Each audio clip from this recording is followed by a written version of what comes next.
दोस्तों स्टडी 91 के online platform में आप सभी का बहुत बहुत स्वागत है। दोस्तों आज आप सभी के समक्ष बीपीएससी ट्री 4.0 परीक्षा को ध्यान में रखते हुए अपने हिंदी विषय की क्लास को लेकर हाजिर हूं। जी हां दोस्तों, और आज हमारा 20वें नंबर का लेक्चर है। जो बच्चा शुरू से इस क्लास को देख रहा होगा, आज आपका 600 सवाल दोस्तों तैयार होने वाला है। बहुत मायने रखता है दोस्तों 600 सवाल। आपकी परीक्षा में इतने सवाल फिलहाल नहीं आएंगे, लेकिन संपूर्ण हिंदी दोस्तों यहाँ पे कवर हो रही है। अगर एक बार आप इस सीरीज को देखना शुरू करेंगे ना, आपको खुद ही इतना कॉन्फिडेंस आ जाएगा हिंदी विषय में कि मैं क्या ही बताऊं आपको। एक चीज और याद रखेगा, और इस परीक्षा को ध्यान में रखते हुए दोस्तों मैंने एक बैच बनाया है बीपीएससी ट्री 4.0 के लिए। एक स्पेशल बैच है जिसमें प्रीवियस ईयर पेपर भी आपको सॉल्व कराया जा रहा है। आगे और भी बहुत सारे सवाल जवाब भी इस क्लास में होंगे, और ये चारों एग्जाम दोस्तों आपका एक ही बैच से कंप्लीट हो जाएगा। चाहे आपको पीआरटी देना हो, चाहे मिडिल देना हो, चाहे टीजीटी देना हो या पीजीटी देना हो, मैं बीपीएससी की बात कर रहा हूं, ध्यान दीजिएगा, ठीक है। ये सब कुछ दोस्तों आपका यहां से कवर हो जाएगा। आप एक बार पढ़ के देखिए बैच को, खुद ब खुद आपको समझ में आ जाएगा, ठीक है।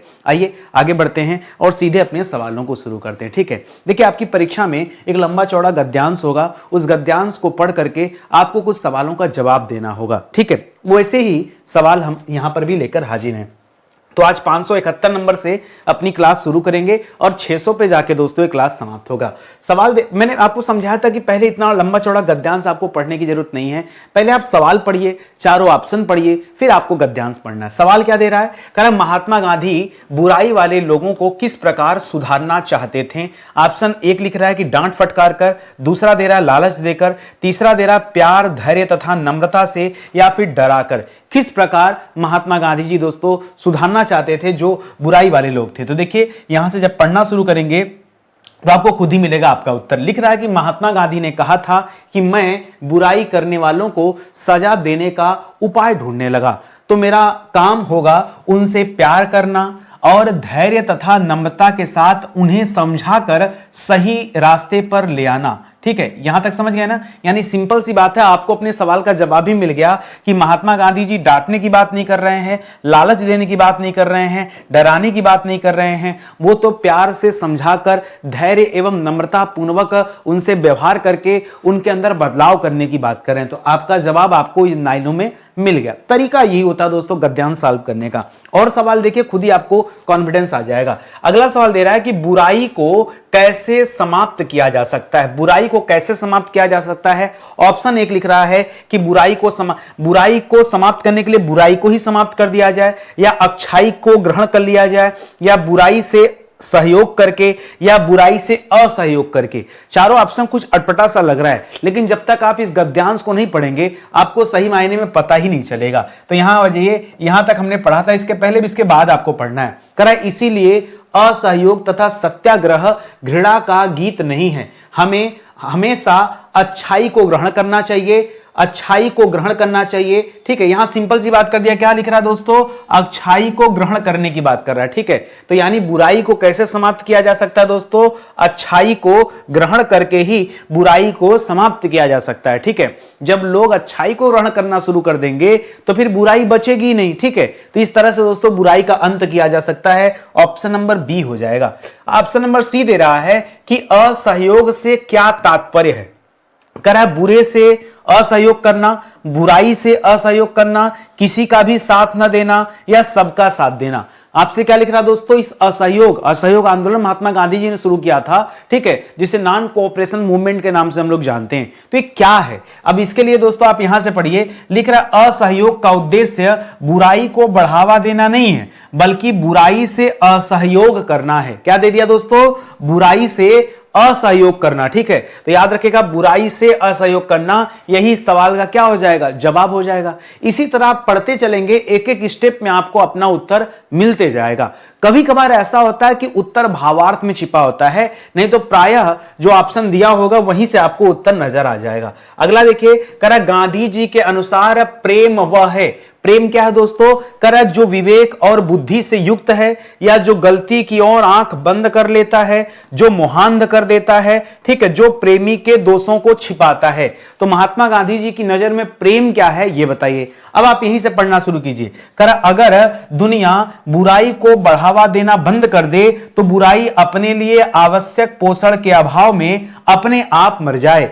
अगर हम यह देखने की कोशिश करें कि आज समाज में जो बुराई है उसके लिए खुद हम कितने जिम्मेदार हैं, तो हम देखेंगे कि समाज से बुराई कितनी जल्दी दूर हो जाती है। लेकिन हम प्रेम की एक झूठी भावना में पढ़कर इसे सहन करते रहते हैं। मैं उस प्रेम की बात नहीं करता जिसे पिता अपने गलत रास्ते पर चल रहे पुत्र पर मुहान होकर बरसाता चला जाता है। देखिए, अगर पिता जो है उसको पता है कि नहीं उसका पुत्र किसी गलत रास्ते पे है, तो मुहान होने की जरूरत नहीं। मुहान मतलब मोह में अंधा, उसके प्रेम में अंधा ना हो जाए, बल्कि उसको सही रास्ते पर लाने की उसे कोशिश करना चाहिए। ठीक है, लेकिन अभी क्या होता है, वह पिता अपने पुत्र की पीठ थपथपाता है, और न मैं उस पुत्र की बात कर रहा हूं जो झूठी पितृभक्ति के कारण अपने पिता के दोषों को सहन करता रहता है। कई बार ऐसा होता है कि बच्चा सही रास्ते पर होता है और उसके पिता गलत रास्ते पर होते हैं, लेकिन अब बच्चे के अंदर पितृभक्ति का भावना होता है, वो पिता का विरोध कर ही नहीं पाता।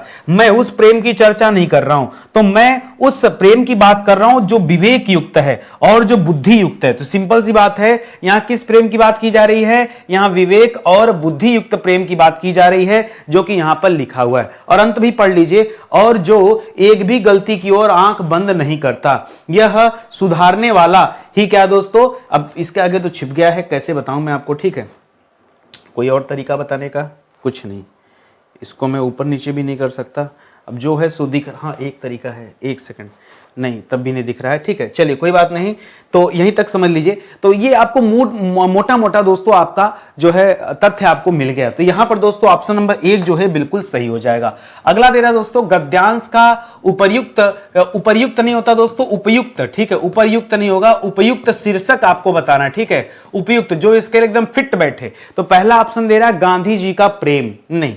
और पढ़ लीजिए पहले, गांधी जी का सत्याग्रह आंदोलन, असहयोग, बुराई के पोषण का अंत। सबसे परफेक्ट दोस्तों मुझे ही लग रहा है, पिता पुत्र का अगाध प्रेम नहीं, इसमें ज्यादातर बातें दोस्तों असहयोग या बुराई से संबंधित है। तो इसलिए ऑप्शन नंबर सी चूज कीजिए, ये आपका बिल्कुल क्या हो जाएगा, सही जवाब हो जाएगा। समझ में आ रहा है, या ऐसा है कि गुप्ता जी खुद ही पढ़ रहे हैं और खुद ही सॉल्व कर रहे हैं। भाई आप भी साथ दीजिए, अगर आप साथ नहीं देंगे तो काम नहीं चलेगा। ठीक है, और आप ही के कहने पर दोस्तों इस गद्यांश को मैं शामिल किया हूं। ठीक है, नहीं तो स्टार्टिंग का जो 1 से लेकर 10 तक लेक्चर था उसमें आपको गद्यांश नहीं था। बाद में बच्चों ने कहा कि सर गद्यांश भी पूछता है तो गद्यांश भी डाल दीजिए, तो मैंने गद्यांश भी डाल दिया। तो आज हमारा पुनः 11 से 20 तक का लेक्चर हुआ, तो इसमें हम गद्यांश आ गए। अब बच्चों का डिमांड आ रहा है कि सर 5 ऑप्शन कर दिया जाए। यहां पे जो हम 4 ऑप्शन देखते हैं, बीपीएससी 5 ऑप्शन देता है, तो अगले लेक्चर से दोस्तों 21 नंबर से हम 5 ऑप्शन कर देंगे। बस कोई दिक्कत आपको, आप खाली बताइए आपको चाहिए क्या। गुप्ता जी यहां बैठे हैं पूरा मन से और आपका जो है मदद करने के लिए। आप खाली बोलिए कि आप पढ़ने को राजी रहिए। भाई मेरे पेड बैच में भी यही हालत है। ठीक है, पेड बैच में कभी कोई बच्चा कहता है ना कि सर ये वाला वीडियो ना एक आध लेक्चर और दे देते, तो मैं उसमें भागता नहीं हूं। ठीक है भाई, तुमने कहा ये हमारे लिए और अच्छा है, मैं फिर दे देता हूं कि नहीं और पढ़ लो, जितना चाहिए उतना ले लो, लेकिन आप भागो मत पढ़ाई से। ठीक है, आप पढ़ने के लिए तैयार रहो तो मैं पढ़ाने के लिए तैयार हूं। ठीक है, पूरा दिल मन खोल करके। ठीक है, आइए आगे बढ़ते हैं, सीधे अपने सवाल पर आते हैं।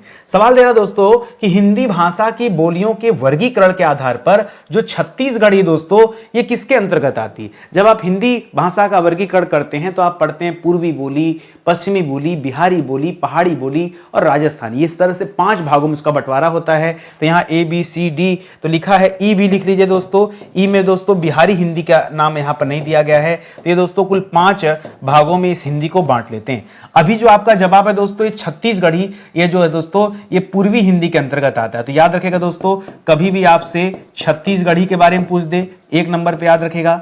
कभी भी आपसे ठीक है अवधि के बारे में पूछ दे, ठीक है, या कभी भी आपसे दोस्तों किसके बारे में पूछ दे, छत्तीसगढ़ी, या फिर बघेली के बारे में पूछ दे। किसके बारे में, बघेली। ये 3 ऐसे जवाब है दोस्तों जो हमेशा किसके अंतर्गत आते हैं, ये हमेशा पूर्वी हिंदी के अंतर्गत ही आते हैं। एकदम दिमाग में बिठा लीजिएगा। ठीक है, चलिए तो बाकी का ऑप्शन दोस्तों यहाँ पे क्या हो जाएगा, कट हो जाएगा। ठीक है, इसी तरह जब आप भोजपुरी वगैरह देखते हैं ना, भोजपुरी मैथिली वगैरह, वो सब बिहारी हिंदी में पढ़ते हैं। जो बुंदेली कौरवी ये सब पढ़ते हैं, खड़ी बोली वगैरह, वो सब पश्चिमी हिंदी में देखते हैं। और राजस्थानी हिंदी में तो दोस्तों वही जयपुरी वगैरह आ जाता है, जयपुरी, मेवाती, मेवाड़ी ये सब आ जाता है। पहाड़ी में खस वाला आ जाएगा, कुमाऊनी, गढ़वाली ये सब आ जाएगा। ठीक है, तो अभी ऑप्शन नंबर 1 जो है ये आपका बिल्कुल सही जवाब हो जाएगा। करा तरनी तनुजा तट तमाल तरुअर बहु छाए। ठीक है, अब बच्चे सोच रहे थे कि मैं आपसे अलंकार पूछने वाला हूं इस पंक्ति में। वैसे परीक्षा में ज्यादातर क्या पूछा जाता है दोस्तों, अलंकार पूछा जाता है। तो आप कहते हैं यहां पर अनुप्रास अलंकार है। क्यों आप कहते हैं अनुप्रास, मतलब जहां वर्ण की आवृत्ति हो, ठीक है, जहां पर वर्ण की आवृत्ति हो यानी अक्षर दोस्तों बार बार आए, उसे क्या कहा जाता है, उसे अनुप्रास अलंकार कहते हैं। वो तो ठीक है। अभी मैं सवाल थोड़ा सा कठिन लेकर हाजिर हूं। मैं आपसे पूछना चाहता हूं कि यहां पर ये जो लाइन है, ये जो पंक्ति है, इसको किसने रचा है, ये आपको बताना दोस्तों। बहुत सोच समझ के जवाब दीजिएगा। आप बार बार कहते हैं ना सर साहित्य से सवाल आता है, इसलिए देखिए मैं साहित्य के सवालों को पहले ही रख दिया हूं कि पहले जो खतरनाक सवाल है पहले इनसे लड़ लिया जाए, आसान वाला तो हम अंतिम में कर ही लेंगे, ठीक है। तो देखिए करा भारतेंदु हरिश्चंद्र, रामधारी सिंह दिनकर जी, माखनलाल चतुर्वेदी जी या राम नरेश त्रिपाठी जी। तो जो सही उत्तर दोस्तों भारतेंदु हरिश्चंद्र जी आपका बिल्कुल सही जवाब हो जाएगा, ठीक है। अब भारतेंदु हरिश्चंद्र जी की बात हो रही दोस्तों, तो आप यहां पे इनकी कुछ रचनाओं का नाम याद रखें, ठीक है। इनकी सबसे प्रसिद्ध की थी दोस्तों वैदिकी हिंसा हिंसान भवति, ठीक है, वैदिकी हिंसा हिंसान भवति, ठीक है, हिंसा न भवति, ठीक है, हिंसा न भवति। ये दोस्तों इनकी काफी पॉपुलर कृति, कभी परीक्षा में पूछे तो आप हमेशा अलर्ट होकर दोस्तों आप इसका जवाब जरूर दीजिएगा, बहुत इंपॉर्टेंट रचना है, ठीक है। इसी तरह से दोस्तों कुछ और लिखिए। एक बढ़िया रचना दोस्तों भारत दुर्दशा, ठीक है, भारत दुर्दशा। यहां भारत दुर्दशा वाले से तो इतना सवाल आता परीक्षा में, क्या बताऊं आपको। भारत दुर्दशा किसकी रचना है, अच्छा इनका मूल नाम हरिश्चंद्र था, भारतेंदु ने इनकी टाइटल है यानी उपाधि है इनका, तो याद रखेगा यहां भारत दुर्दशा का नाम याद रखेगा। और एक प्रसिद्ध कृति और याद रखेगा नील देवी। अरे एक रचना का नाम आपको याद है, हम लोग बचपन पढ़ते थे, ठीक है, अंधेर नगरी चौपट राजा टकेसर भाजी टकेसर खाजा, याद है ना। तो अंधेर नगरी भी दोस्तों किनकी रचना है, वो भी इन्हीं की ही रचना है, ठीक है, अंधेर नगरी, ठीक है, वो भी दोस्तों इन्हीं की रचना है। तो ये सब रचनाएं जो पॉपुलर है मैं बता दे रहा हूं, इसको याद रखेगा, ठीक है। एक और लिखेगा भक्त सर्वस्व, ठीक है, भक्त सर्वस्व, ये भी इन्हीं की रचना है। और एक दोस्तों प्रेम के नाम से कई सारा है, जैसे प्रेम मालिका हो जाएगा, प्रेमाश्रु हो जाएगा, ठीक है, प्रेम मालिका प्रेमाश्रु, ऐसे बहुत सारी रचनाएं हैं प्रेम के नाम से। तो इनकी हमको लगता है दर्जनों रचनाएं हैं प्रेम के नाम से, प्रेम वर्षण है, प्रेमाश्रु है, ऐसे करके दोस्तों बहुत सारी इनकी रचनाएं जो प्रेम वाली टाइटल पे है, तो उसे भी आप अपने दिमाग में रखिएगा, ठीक है। चलिए आगे बढ़ते हैं, अगले सवाल पर आते हैं। करा तरुअर फल नहीं खाता है, तरुअर यानी वृक्ष, वृक्ष अपना फल नहीं खाता, तरुअर फल नहीं खाता है, सरवर पियहिन पान, सरवर यानी जो तालाब है वो अपना पानी स्वयं नहीं पीता, ठीक है। करा इस पंक्ति के रचयिता कौन है दोस्तों, ये पंक्ति किसकी है ये बताइए। करा रहीमदास जी की, कबीरदास जी की, रसखान जी की या बिहारी जी की। वैसे बिहारी लाल की एकमात्र रचना है दोस्तों बिहारी सतसई। कौन सी रचना है, बिहारी सतसई रचना है, ये आप याद रखेंगे, ठीक है। खैर हमारा जो जवाब है दोस्तों वो रहीमदास जी हैं, ठीक है, रहीमदास जी, ठीक है, रहीमदास जी, ठीक है। अब रहीमदास जी की बात हो ही रही दोस्तों, तो आप याद रखेगा इनकी कुछ रचनाएं बताइए, जैसे बरवै रामायण। जी हाँ दोस्तों, बरवै रामायण, वैसे तो आप देखेंगे बरवै रामायण जो है तुलसीदास जी की रचना है, लेकिन इसी नाम से दोस्तों एक रचना यहाँ रहीमदास जी ने भी किया है, ये आप याद रखेंगे, ठीक है। रहीमदास का नाम सुने हैं ना, जब आप दोस्तों पढ़ते हैं भक्ति काल और रीति काल, उस जमाने में दोस्तों इस तरह के कवि का नाम आपको सुनने को मिलता है, ठीक है। और देखिए मैं सतसई जो बताया हूं, बिहारी सतसई, ये इसलिए बताया हूं कि कभी परीक्षा में दे दे रहीम सतसई ना, तो आप कंफ्यूज मत होएगा। जैसे बिहारी सतसई है वैसे रहीम सतसई भी है। एक रचना है मदनाष्टक, कौन सी रचना है, मदनाष्टक, ठीक है। तो ये सब दोस्तों रहीमदास जी की रचनाएं हैं, इनको आप अपने दिमाग में रखिएगा, ठीक है। चलिए आगे बढ़ते हैं। अगला सवाल दे रहा है कि हिंदी शब्दकोश में जो ये छत्री वाला छ अक्षर है, इसका क्रम जो है ये किस अक्षर के बाद आता है। जनरली जब बच्चे पढ़ते हैं हिंदी ना, तो पढ़ते हैं स ख श ह स ख, ख मतलब खटकोड़ वाला स, ठीक है, इसको ख हम लोग बोला जाता है बचपन से ही, ठीक है, स ख स ह। और पहले बड़ा स होता है यार, पहले बड़ा स होता है, फिर खटकोड़ स होता है, फिर छोटा स होता है, फिर ह होता है, फिर दोस्तों हम लोग पढ़ते हैं छत्रज्ञ, ठीक है, छत्रज्ञ। तो बच्चा सोचता है कि इसका क्रम जो ह के बाद आएगा, लेकिन ऐसा नहीं दोस्तों, इसका क्रम आता है ये छ के बाद, क के बाद आता है। क्यों दोस्तों मैं आपको बता दूं, क्योंकि क का जो निर्माण है ना ये क और अ से हुआ है, और जो ये जो छत्री वाला छ दे रहा है ना, इसका जो निर्माण है याद रखेगा, इसका निर्माण क और खटकोड़ स से होता है, ठीक है, खटकोड़ स। जब खटकोड़ स से भी अ निकाल देते हो तो केवल अ बच जाता है, इसको याद रखेगा। इसी तरह से परीक्षा में लेता है त्र, त्र कैसे बना दोस्तों, तो त्र बनता है त और र से, किससे बनता है, त और र से, अंतिम में अ लगा दिया। इसी तरह परीक्षा में देता है ज्ञ, ज्ञ किससे बनता है? तो याद रखिएगा ज और इय से बनता है, ठीक है, ज और इय से। इसी तरह ये वाला स्र पूछ देता है, ये वाला स्र, ठीक है, इसको बड़ा स से बनाइएगा, ठीक है, बड़ा स से, तो ऐसे स र ऐसे बन जाता है, ठीक है। इस तरह से दोस्तों ये 3-4 चीज पूछता है, ये सब संयुक्त व्यंजन के तहत रखे जाते हैं। इनको क्या कहा जाता है? इनको संयुक्त व्यंजन कहा जाता है। जैसे संयुक्त स्वर होते हैं उसी तरह से संयुक्त व्यंजन होते हैं, और संयुक्त व्यंजनों के तहत दोस्तों इसे रखा जाता है, ठीक है। तो इसे भी आप ध्यान में रखिएगा, ठीक है। तो यहां क के बाद नंबर आता है, क्योंकि ये क अक्षर से ही दोस्तों तोड़कर इसे बनाया जाता है। देखिए क और स, ठीक है, तो हमेशा क के बाद ही रखेंगे, इसे ह के बाद आपको नहीं रखना। बहुत सारे बच्चे कंफ्यूजन में गड़बड़ी करते हैं, ठीक है। अगला सवाल दे रहा है कि किस शब्द में आवा प्रत्यय नहीं है? नहीं है ये पूछा दोस्तों।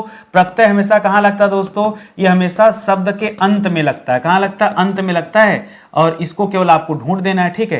कैसे करा? दिखावा में तो आवा प्रत्यय है ही है, तो ये तो ठीक हो जाएगा। चढ़ावा में चढ़ धन आवा, भुलावा में भूल धन आवा। लावा दोस्तों ये मूल शब्द है, ठीक है, लावा क्या है? ये मूल शब्द है, इसमें आवा प्रत्यय नहीं लगा है, तो यही आपका पहचान हो जाएगा। बहुत आराम से आप पहचान लीजिए, ठीक है। बाकी सब तो आप जो है निर्माण कर सकते हैं, ठीक है।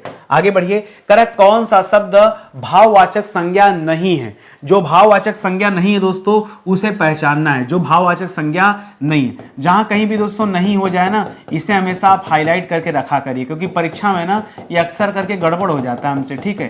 तो हम नहीं को हमेशा ऐसे हाईलाइट कर लीजिए। करेक्ट कौन सा भाववाचक संज्ञा नहीं है, ठीक है। भाववाचक संज्ञा देखिए, करेक्ट मिठाई, चतुराई, लड़ाई और उतराई, ठीक है। तो देखिए अब सब जगह दोस्तों आई आई प्रत्यय है, लेकिन मैं आपको बता दूं दोस्तों, ये जो मिठाई है ये भाव नहीं है। भाव में जैसे कोई चतुराई दिखा रहा है तो चतुर होना उसका भाव है, कोई लड़ाई कर रहा है तो लड़ना उसका भाव है, स्वभाव है, उतराई उतारना उसका भाव है, लेकिन मिठाई कोई भाव नहीं होता है, ठीक है। तो ऐसे में दोस्तों आपका ऑप्शन नंबर 1 दोस्तों सही हो जाएगा। अरे भाव समझो ना भैया, ये कोई भाव है? मिठाई कोई भाव है? ठीक है, तो ये कोई भाव के अंतर्गत नहीं आता है, ये तो कॉमन सेंस की बात है, ठीक है। आगे बढ़िए, कह रहा है कौन सा शब्द स्त्रीलिंग है उसकी पहचान कर लीजिए, ठीक है। तो कह रहा है सहारा। सहारा दोस्तों क्या होगा? ठीक है, सहारा दोस्तों ये पुलिंग शब्द होता है। सहारा जो शब्द है पुलिंग, ठीक है। और सूची पत्र भी दोस्तों क्या है? पुलिंग। सियार, सियारिंग, तो ये हो जाएगा पुलिंग। परिषद दोस्तों याद रखें, हलंत लगा दीजिए, परिषद।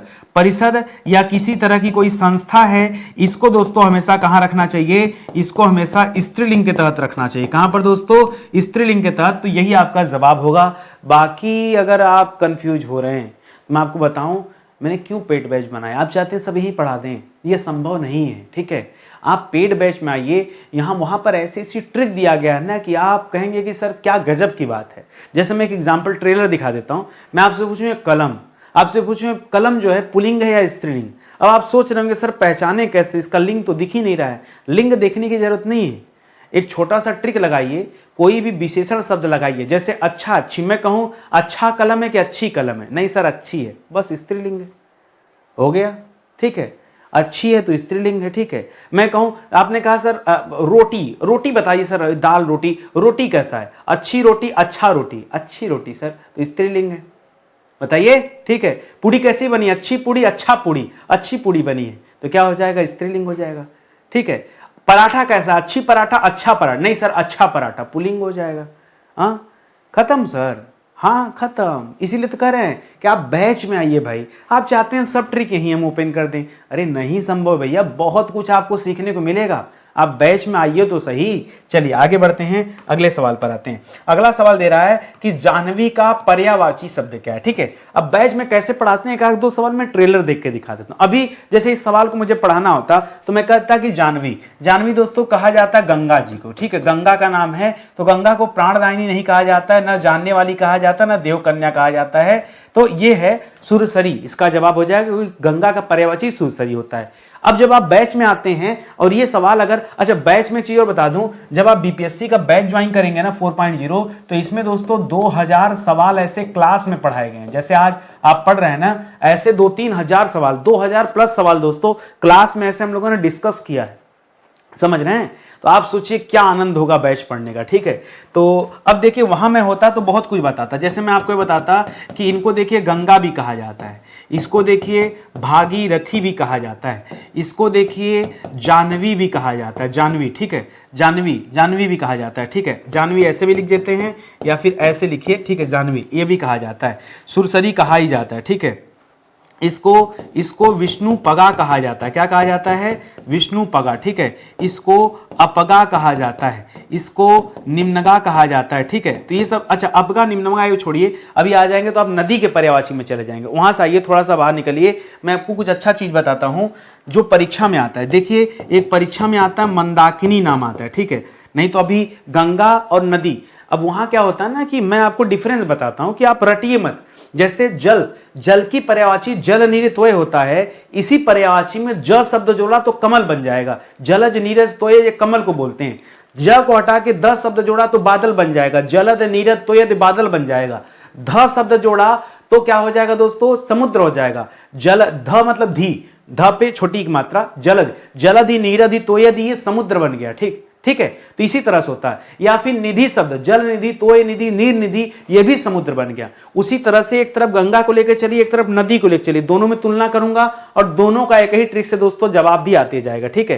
तो इस तरह से बहुत कुछ होता है, जो इंपॉर्टेंट है उसे केवल लिखिए। जैसे याद रखेगा, इसे देवपगा भी बोलते हैं, गंगा को देवपगा भी कहते हैं, विष्णुपगा मिट गया क्या, इसे विष्णुपगा भी कहते हैं। तो देवपगा विष्णुपगा ये दोनों होता है, ठीक है। इसी तरह से और बाकी आसान में कुछ लिख लीजिए, इसे सुरसरी भी कहते हैं और सुरसरिता भी कहते हैं। सरिता माने नदी होता है, ठीक है, तो इसे सुरसरी भी कहते हैं और सुरसरिता भी कहते हैं। तो इस तरह के बहुत सारे नाम हैं जो गंगा के नाम है, ठीक है, इसको आप ध्यान में रखेंगे। चलिए अगले सवाल पर चलते हैं। ध्यान देंगे, मैं आपसे बार बार कह रहा हूं, आप एक मौका दीजिए, जुड़िए हमारे साथ, 100% दोस्तों आपका फायदा होगा, नुकसान कहीं नहीं है, ठीक है। सिर्फ एक मौका आपसे मांग रहा हूं, आपके भले के लिए बोल रहा हूं दोस्तों। जो भी बच्चा बैच ज्वाइन करता है ना, बहुत सेटिस्फाई रहता है। हम औरों की तरह नहीं है, हमारे पास 150 बैच नहीं यार, लगातार बहुत दिनों से बैच। देखिए बैच बनाना ये आसान काम है। हमने मान लीजिए आरओ का क्लास है, हमने इसका जीएस का क्लास उठाया और एक दूसरा बैच बना दिया। अभी बच्चा हमसे पूछता है सर बीपीएससी का जीएस नहीं चलाएंगे। अब आप मुझे बताओ, अगर यहाँ मेरे पास कंप्लीट जीएस का बैच है, मैं इसकी क्लास को कॉपी करके बीपीएससी वाले बच्चों को दे सकता हूं ना, उन्हें क्या पता। लेकिन ऐसे नहीं करना यार। देखो एक होता है लेबल, बच्चों का लेबल क्या है, परीक्षा का लेबल हमें समझना पड़ेगा, देखना पड़ेगा, ठीक है। अब देखिए बीपीएससी में टीजीटी पीएचडी दे रहा हूं, वहीं उत्तर प्रदेश का टीजीटी पीएचडी का लेवल एकदम अलग है, मैं उसका बैच ही हमारे पास नहीं। हमने कहा नहीं भाई, मैं औरों की तरह नहीं हूं कि कुछ भी पढ़ाना शुरू कर दूं। जहां मुझे कॉन्फिडेंस होता है कि नहीं यहां पर हम अपने आप में बेस्ट हैं, मैं केवल उतना बैच बनाता हूं, बाकी का हो हल्ला मैं नहीं करता हूं। जैसे यहां पर मॉडर्न हिस्ट्री का बैच है, ये TGT PGT NET JRF pre mains सबके अकॉर्डिंग है, एक बार पढ़ के देखिए, गजब का बैच है, जबरदस्त, ठीक है। आने वाले समय में दोस्तों ये बैच लीड करेगा, विश्वास दिलाता हूं आपको, कमाल का बैच है। ट्रेलर क्लास मैंने 7-8 दे दिया है, आप पहले ट्रेलर देख लो, पिक्चर बाद में देख लेना, ठीक है। जबरदस्त क्लास है, क्या ही बताऊं आपको। आइए आगे बढ़ते हैं। कर दर्प, दर्प का पर्यायवाची दोस्तों शब्द क्या है बताना है। क्या दर्प को तिरस्कार कहते हैं, बिल्कुल नहीं। दर्प को स्वाभिमान कहते नहीं। दर्प मतलब अहंकार होता है। क्या होता है दोस्तों, दर्प का मतलब क्या हो जाता है, दर्प का मतलब अहंकार हो जाता है। दर्प का मतलब दोस्तों अहम हो जाता है। दर्प का मतलब दोस्तों क्या हो जाता है, नहीं होता किसी के मद में बह जाना, ठीक है, तो ये भी कहा जाता है, ठीक है। घमंड हो जाता है, क्या हो जाता है, घमंड। तो इस तरह के शब्द होता है दोस्तों, यहां पर यूज किए जाते हैं, ठीक है। आगे बढ़िए। कर अधमर्ड, अधमर्ड का विलोम क्या है बताना आपको। उऋण नहीं होगा जाएगा, उऋण दोस्तों ऋण का विलोम हो जाता है, ऋण का विलोम उऋण हो जाता है। अधमर्ड का दोस्तों उत्तमर्ड हो जाता है, ठीक है। अधमर्ड का उल्टा क्या हो जाएगा, उत्तमर्ड हो जाएगा, ठीक है। ऊसर का क्या हो जाएगा दोस्तों, ऊसर का उपजाऊ हो जाएगा, ऊसर का उपजाऊ हो जाएगा। जीवन दान तो दोस्तों जीवन का दान देना, तो उसका हो जाएगा मृत्यु, ठीक है, मृत्यु प्राप्त, जीवन दान मृत्यु प्राप्त, इस तरह से आप इसे लिख सकते हैं। तो यहां पर ऑप्शन नंबर बी जो है ये आपका सही उत्तर है। कर वह सायंकालीन बेला जब पशु वन से चरकर लौटते हैं। शाम के समय जो पशु खेत वेत में जाते हैं दोस्तों चरने, चारा के लिए जाते हैं, शाम को जब वापस आते हैं तो शाम के बेला को क्या कहा जाता है, ठीक है। जो सायंकालीन बेला उसे क्या कहा जाता है दोस्तों, उसे कहा जाता है गोधूली बेला। क्या कहा जाता है, सूर्यास्त तो दोस्तों उसे कहा जाता है जब सूर्य अस्त होता है, ठीक है, हमारे नजरों से ओझल होता है। सायं बेला अलग हो जाएगा, अपराह्न भी अलग है, यहाँ गोधूली बेला आपका जवाब हो जाएगा, ये आप याद रखेंगे, ठीक है। तो ऑप्शन नंबर 1 दोस्तों बिल्कुल सही है। जो दूसरों के सहारे जीवित रहे उसे क्या कहते हैं, बहुत खतरनाक सवाल है। आपको लग रहा होगा कि बहुत आसान, आप दो और अभी आपका उत्तर गलत होने वाला है। आप इधर जवाब दे रहे हो, इधर आपका उत्तर गलत होने वाला है। कह रहा जो दूसरों के सहारे जीवित रहे उसे परावलंबी कहते हैं। परधन अवलंबी, जो दूसरे के सहारे रहे, सहारे रहेगा तब उसे परावलंबी कहेंगे। यहां जीवित की बात कर रहा है, फोकस करिए जीवित पे, यहां जीवन की बात नहीं है। पराश्रित, दूसरों पर आश्रित, ठीक है, ठीक है, याद रखिए इसका मतलब है दूसरे के सहारे, ठीक है, दूसरे के सहारे, ठीक है, इसका मतलब है दूसरे पर आश्रित, दूसरे पर निर्भर या फिर आश्रित, समझ रहे हैं? तो ये इसका मतलब है। और देखिए क्या लिखा है, और लिखा है परोपजीवी, ठीक है। अब देखिए यहां जीवी मतलब जीवन हो गया, ठीक है, तो याद रखिएगा दूसरे के सहारे जीवन, ठीक है, दूसरे के सहारे जीवन की बात हो रही, ठीक है। पराधीन, दूसरे के अधीन, ठीक है, दूसरे के अधीन मतलब गुलाम, ठीक है। तो यहां पर क्या हो जाएगा, यहां जीवन की बात हो रही है। जीवन कहां है दोस्तों? ऑप्शन नंबर 3 में है।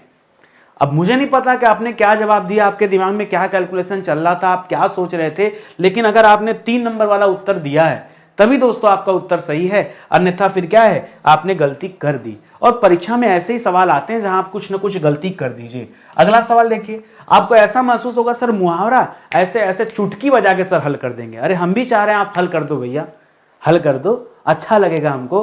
अरे मैं ताना नहीं मार रहा हूं यार, अरे हम भी आपके जैसे क्यों ताना मारूंगा भैया। और देखो करा मुंह का निवाला, इसका अर्थ क्या है? पहला दे रहा है स्वादिष्ट और प्रियकर, नहीं सर ये नहीं है, कंफर्म बता रहे 100%, ठीक है। अत्यंत प्रिय, हाँ सर मुंह का निवाला बड़ा बढ़िया है, ये हो सकता है। बहुत आसान काम, मुंह का निवाला बहुत आसान काम, ये सूट नहीं कर रहा सर, बहुत कठिन, ये तो पक्का नहीं सर। सर मार दीजिए, लॉक कर दीजिए, ऑप्शन नंबर बी लॉक कर दीजिए, लॉक कर दें? हाँ सर एकदम लॉक कर दीजिए, एकदम कंफर्म, लो लॉक कर दिया और ये गलत है। मुंह का निवाला का मतलब होता है बहुत आसान काम। आपको लग रहा था ना ऑप्शन नंबर बी है। सर 2 मिनट समय देंगे, क्या करोगे? गूगल करेंगे, कर लो, दिया समय दिया, कर लो गूगल भैया, क्या दिक्कत है, कर लो गूगल। अरे मैं भी गूगल करके आया हूं, आपको गूगल करने की जरूरत नहीं है। जो समझा रहा हूं उसे सीखिए, फिर से समझा रहा हूं। आइए एक झटका और देता हूं, समुद्र मंथन करना, इसका अर्थ क्या है? सर 100% लिख के दे रहा हूं, बिना गूगल किए पक्का सही उत्तर बताऊंगा, मैं भी चाहता हूं। बताओ, समुद्र मंथन करना, घोर तप करना, नहीं सर घोर तप की बात नहीं। दृढ़ प्रतिज्ञा करना, ये हो सकता है। उद्देश्य को प्राप्त करना, अच्छा। कठोर परिश्रम करना, अब बताओ समुद्र मंथन में, अब बच्चा सोचेगा समुद्र मंथन में बड़ा मेहनत लगा था। Option number D sir lock कर दो, गलत है। ऑप्शन नंबर बी लॉक कर दो, गलत है। ऑप्शन नंबर सी जवाब होगा, उद्देश्य। समुद्र मंथन करना मतलब क्या हो जाता है दोस्तों? समुद्र मंथन करना, ऑप्शन नंबर सी। फंस गए बेटा जानबूझ के परेशान कर रहा हूं भैया। समुद्र मंथन करना सही एकदम सोच रहे थे, कहां दिमाग चला गया तुम्हारा, ठीक है। समुद्र मंथन करना मतलब क्या हो जाता है, याद रखिएगा, कठोर परिश्रम करना, ठीक है। समुद्र मंथन करने का मतलब क्या है? कठोर परिश्रम करना। किसी चीज का समुद्र मंथन मतलब उसके तह तक चले जाना, ठीक है। तो ये होता है बहुत परिश्रम, उद्देश्य को प्राप्त करना, इससे कुछ नहीं है, ठीक है। जो आप ऐसे नहीं करना कि कोई आपको कहीं घुमा दे परीक्षा में, इसका वाला बी नहीं सी होगा, अच्छा सी होगा, हम बी करने जा रहे हैं, सही सी कर देते हैं। अरे अपने ऊपर कॉन्फिडेंस रखे भैया।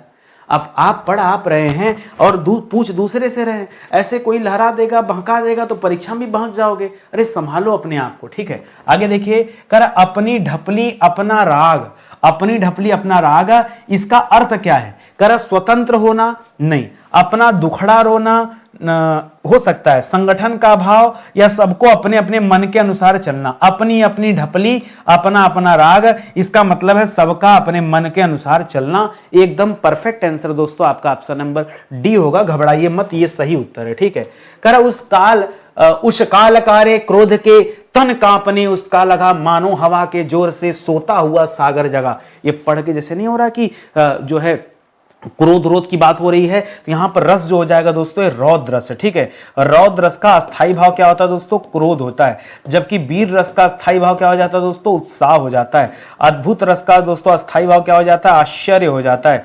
करुण रस का स्थायी भाव क्या हो जाता है, शोक हो जाता है। ठीक है, तो यहां पर दोस्तों याद रखेगा, यहां रौद्र रस होगा यानी क्रोध की सीधे बात हो रही है, यहां वीर रस मत कीजिएगा, रणबीर चौकड़ी भर वहां होता है वीर रस। ठीक है, यहां रौद्र है, क्रोध की बात हो रही है। करा वीर या आल्हा जो है ये किस जाति का दोस्तों छंद है, क्या वर्णिक छंद नहीं, क्या मुक्तक छंद नहीं, यह मात्रिक छंद के अंतर्गत आता दोस्तों, इसे आप याद रखेगा। वीर या आल्हा छंद ये मात्रिक के अंतर्गत आता है, याद रखेगा। और ये पूछ दे दोस्तों कि हाँ मात्रा कितना होता है, तब आप क्या बताएंगे। ठीक है, हमेशा तो आप मात्रा पढ़ते आए हैं। ठीक है, तो मात्रा टोटल कितना होता है बताइए। ठीक है, तो याद रखेगा यहां पर जो यति पाई जाती है ये हमेशा 16 और 15 पर यति पाई जाती है। तो 15 दूना 30, 31 हो जाएगा। कितना हो जाएगा, 31। ठीक है, 16 15 पर यति होती है। तो ये पॉइंट दोस्तों आपको याद रखना है यहाँ पे। ठीक है, आगे आ जाइए। करा जहां बिना कारण के कार्य होना पाया जाए। ठीक है, जहां बिना कारण के कार्य होना पाया जाए। ठीक है, जैसे बिनु पग चले सुना बिनु काना, बिना पैर के चलना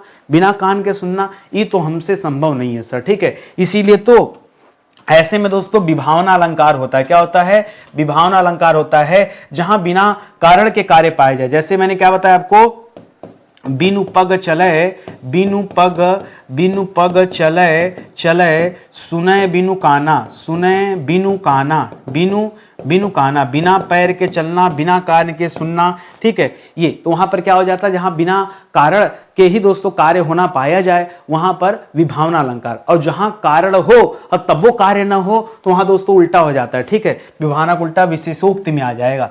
करा वाक्य के अशुद्ध भाग का चयन कीजिए। पढ़िए यहां से, करा आतंकवाद शायद एक दिशाहीन उद्देश्यहीन अंधेरा है जो विश्व शांति एवं प्रगति को निगल रहा है। ठीक है, कहां आपको बताना गड़बड़ी कहां है, तो सीधे सीधे बोलिए आतंकवाद के साथ शायद क्यों लगा रहे हो भैया, पक्का तो लिखा है कि आतंकवाद एक दिशाहीन उद्देश्यहीन अंधेरा है, ये शायद एक दिशाहीन बोलना है ठीक नहीं, तो शायद वर्ड हटा दीजिए। ठीक है, बाकी सब जो है फिट दिया है। ठीक है, कि आतंकवाद का कोई दिशा नहीं है और कोई उद्देश्य नहीं है। ठीक है, और ये जो विश्व शांति और प्रगति को धीरे धीरे निगल रहा है, समाप्त कर रहा है। तो ऑप्शन नंबर 1 में दोस्तों मिस्टेक है, वही आपको बताना है। करा वकील दोस्तों किस भाषा का शब्द है ये बताना है। बिना ट्रिक के ना सब याद नहीं होता है। ठीक है, अब हिंदी से दोस्तों बहुत सारे शब्द ऐसे हैं जो अरबी भाषा के यूज किए गए हैं। जैसे मैं कहूं दोस्तों, एक आदमी था, ठीक है, और उसकी किस्मत फूटी थी। उसकी किस्मत क्या थी, उसकी किस्मत फूटी थी कि उसने एक औरत से प्रेम कर लिया। ठीक है, एक ऐसी औरत से प्रेम कर लिया। ठीक है, प्रेम करने के बाद उसको एक औलाद भी हो गया, लेकिन पटरी नहीं खाई। जब पटरी नहीं खाई तो दोनों ने डिसाइड किया कि अब हम डाइवोर्स ले लेते हैं। ठीक है, विवाह विच्छेद कर लेते हैं। और ये दोनों कहां पहुंच गए, ये दोनों वकील के पास पहुंच गए। वकील इनको लेके कहां चला गया, वकील इनको लेकर के अदालत चला गया। कहां चला गया, अदालत। अदालत का फुल फॉर्म होता अ माने आवा, द माने दा, ल माने, ठीक है, आवा दा, ल माने लड़ा और लड़ा, त माने तबाह हो जा। हम लोग बचपन में पढ़ते थे मजाक मजाक में। ठीक है, कि आवा दा लड़ा और तबाह हो जा, कुछ मिले वाला ना, तो वही वाली हालत है। अब यहां पर व्यक्ति को लगने लगा कि अब तो हम तबाह हो जाएंगे। व्यक्ति ने पकड़ा जहाज और बंद किया अपनी दुकान। ठीक है, तो पकड़ा जहाज और बंद किया अपनी दुकान, और बस क्या हो गया, फरार हो गया कि यहां चली जाए, नहीं सब जान लो जान ले लेंगे। ठीक है, तो ये जितने वर्ड में आपको बताया ये सब का सब क्या है, अरबी भाषा का शब्द है। जब आप ऐसे पढ़ेंगे कि स्टोरी टाइप का ना, तो एग्जाम में भूले भटके ये स्टोरी आपके दिमाग में आ जाएगी। और ऐसे मैं बता चला जाऊं वकील, तो ऐसे तो दोस्तों पता है हिंदी में लगभग 3300 वर्ड हैं। कितना, लगभग 3300 ऐसे शब्द हैं जो किस भाषा के हैं, अलग अलग भाषाओं से, चाहे वो अरबी हैं, फारसी हैं, तुर्की हैं, उर्दू हैं, पुर्तगाली हैं, अलग अलग भाषाओं के शब्द हैं। ये आप जाने, तो इतना शब्द नहीं याद करना भाई, इसमें से 150 शब्द याद करना। परीक्षा में वही 150 शब्द ही आपसे पूछे जाते हैं। कौन कहा 3300 याद करना है। ठीक है, कोई व्याकरण का आचार्य आपको थोड़े बनना है। ठीक है, आगे बढ़िए। कर ये बाप रे बाप, गए आप काम से। क्यों ऐसा काहे बोल रहे हैं सर, आप ऐसा बोलते हैं बड़ा बेइज्जती लगता है। नहीं बेइज्जती नहीं, बता रहे आप गए काम से, मतलब कंफर्म है ना। अब ये 2 सवाल ना आपका पक्का गलत होना है। लगी चैलेंज लगाओ, हारी बाजी लगाओ। चलो एक छोटा सा चैलेंज लगाता हूँ, कुछ आपसे मांगूंगा नहीं। ठीक है, मैं कहता हूँ अगर सही जवाब नहीं दे पाए ना, लाइक कमेंट शेयर कर देना बस। ठीक है, कम से कम कमेंट कर देना, मत करो शेयर। शेयर करना आपके लिए बहुत बड़ा काम है, कमेंट करना कि हाँ सर आप सही कह रहे थे। ठीक है, आप कल ये वाला बताओ 596 नंबर, ठीक है, सोच समझ के बताना। और अगर कर दिया तो सर तो लिख देना कमेंट में कि हाँ सर हमने सही कर दिया था, आपका चैलेंज स्वीकार किया और आपको जो है परास्त भी किया। लिखो सीधा सीधा। अशुद्ध वर्तनी, चर्मोत्कर्ष, ज्यादातर बच्चा यही चर्मोत्कर्ष करने वाला है, क्योंकि बच्चे सोचते हैं ना कि चर्मोत्कर्ष में चर्मों में र उड़ने वाला होता है, ऐसा उनको अंदर से जो अंतरात्मा कहता है, जबकि ये गलत है, ठीक है। अंत्याक्षरी में बच्चा सोचता है कि अंता लिख दे, अंता ऐसे लिख दें, यह भी दोस्तों गलत है। तिलांजलि में बच्चा सोचेगा कि तिलांजलि में शायद ल पे बड़ी की मात्रा होनी चाहिए, फिर से बच्चा गलत किया। जो सही जवाब है ना वो ये। विद्युत क्या लिखा है, यह अशुद्ध है। क्या बात कर दिए सर, निकालते ही फिजिक्स की तबिया तो फटाफट देखें तो पूरी किताबिया में ऐसे लिखा विद्युत, आप कह रहे हैं गलत लिखा है, तो बड़ाऊ लगाना पड़ेगा क्या? नहीं, तब वो गलत है, बड़ाऊ से कोई मतलब नहीं। अब देखिए, आइए इसको हम शुद्ध करते हैं। इसको क्या करते हैं, शुद्ध करते हैं। विद्युत का शुद्ध रूप होगा ऐसे, देखिए विद्युत और त के नीचे रहेगा हलन। सर हमने आज तक हलन नहीं पढ़ा, तो हमारा सर फोड़ दीजिए नहीं पढ़ा तो। अरे हम हिंदी पढ़ाने आए हैं ना, आपने नहीं पढ़ा इससे हमसे क्या मतलब है? हम सही पढ़ा रहे हैं गलत पढ़ा रहे हैं, आप खाली इतना चेक कीजिए। सर ऐसे पढ़ाएंगे ना तो अब तो आप पूरे किताब को गलत साबित कर दिए। नहीं, आप, मैं देखिए मैं हिंदी का टीचर हूं यार, मैं आपको अच्छी चीज सिखाऊंगा, मैं क्यों खराब चीज सिखाऊंगा?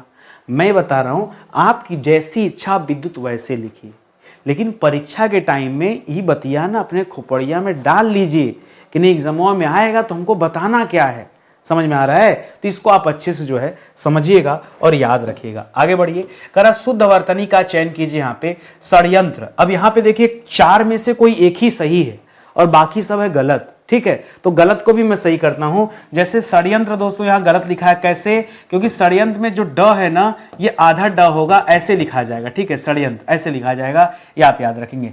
पृथक भी दोस्तों गलत लिखा है, क्योंकि पृथक में क के नीचे हलंत रहता है, ये नियम होता है। दवाइयां भी दोस्तों गलत रहता है, क्योंकि दवाई दवाई आप ऐसे लिखे ये तो सही है, लेकिन जब दवाइयां लिखते हैं तो ई जो होता है दोस्तों ये छोटी ई हो जाती है, इसको याद रखेंगे। यहाँ तपस्विनी दोस्तों आपका बिल्कुल सही जवाब है। जिसका मुझे था इंतजार वो घड़ी आ गई। आ गई कैसे? क्योंकि आपका सवाल जो गलत हुआ है, ठीक है, तो इसी का तो इंतजार कर रहा था, ठीक है। तो तपस्विनी दोस्तों क्या होगा यहाँ पर जो है गलत जवाब हो जाएगा आपका, मतलब सही जवाब हो जाएगा इस सवाल का, ठीक है। बाकी सब जो था वो गलत था। करा निम्नलिखित में से कौन सा शब्द तत्सम है? तत्सम मतलब जो संस्कृत से आया हुआ शब्द है वो है, ठीक है। पश्चात, यहां हलन दीजिए दोस्तों, पश्चात शब्द दोस्तों यहां क्या हो जाएगा, ये तत्सम हो जाएगा। बाकी फूल का पुष्प हो जाता है, बाकी सब दोस्तों तद्भव शब्द है। यहां पर ऑप्शन नंबर डी जो है दोस्तों यही आपका तत्सम है। निम्नलिखित में से कौन सा शब्द दोस्तों तद्भव है? लहसुन, पहले ही मिल गया दोस्तों तद्भव शब्द, क्योंकि लहसुन का क्या हो जाता दोस्तों, लसुन हो जाता, लसुन, ठीक है। प्रिय का दोस्तों पिया हो जाता, पी का तद्भव क्या हो जाता, पिया हो जाता। वासगृह का निवास घर हो जाता, माल्य का माला हो जाता है, ठीक है। तो ऑप्शन नंबर 1 यहाँ पे हो जाएगा। क्या बात, क्या बात, मजा आ गया सर, आनंद आ गया, ठीक है।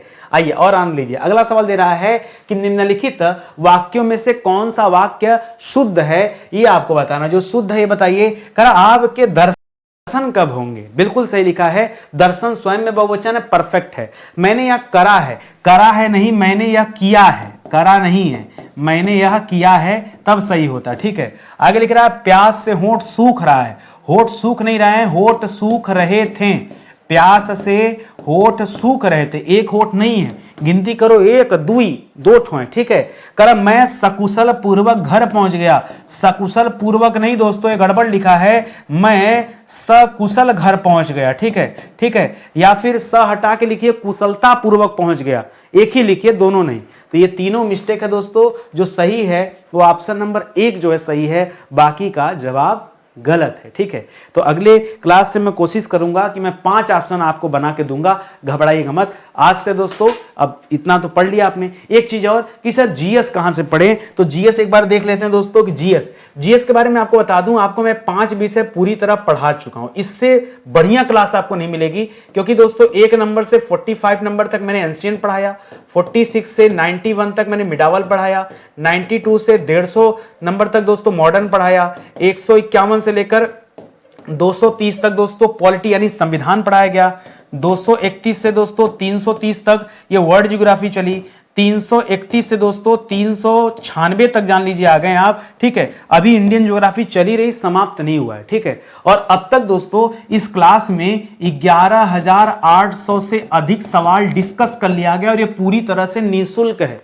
आप प्लेलिस्ट में आइए, देखना शुरू कीजिए, बहुत कमाल की क्लास है। इस एक क्लास से ही आपका पूरा जीएस तैयार हो जाएगा, कोई बैच वैच लेने की जरूरत अभी देखिए, अभी हमारे पास बैच है भी नहीं, ठीक है, और मैं आपको दे भी नहीं पाऊंगा। तो बेहतर है कि आप एक फ्री वाली क्लास पढ़ लीजिए, इससे आपकी बढ़िया तैयारी हो जाएगी, ठीक है। चलिए फिलहाल आज का सेशन ही समाप्त होता है। उम्मीद करता हूं आपका अच्छा लगा होगा और समझ में आया होगा, ठीक है। तो मिलते हैं दोस्तों अपने अगले लेक्चर में, तब तक के लिए बहुत बहुत धन्यवाद आप सभी का। अच्छा लगा हो तो लाइक कमेंट शेयर जरूर से कीजिएगा, किसी बात का बुरा लगा हो तो क्षमा कीजिएगा, ठीक है। बहुत बहुत धन्यवाद आप सभी का। जय हिंद, जय Bharat. Thank you so much.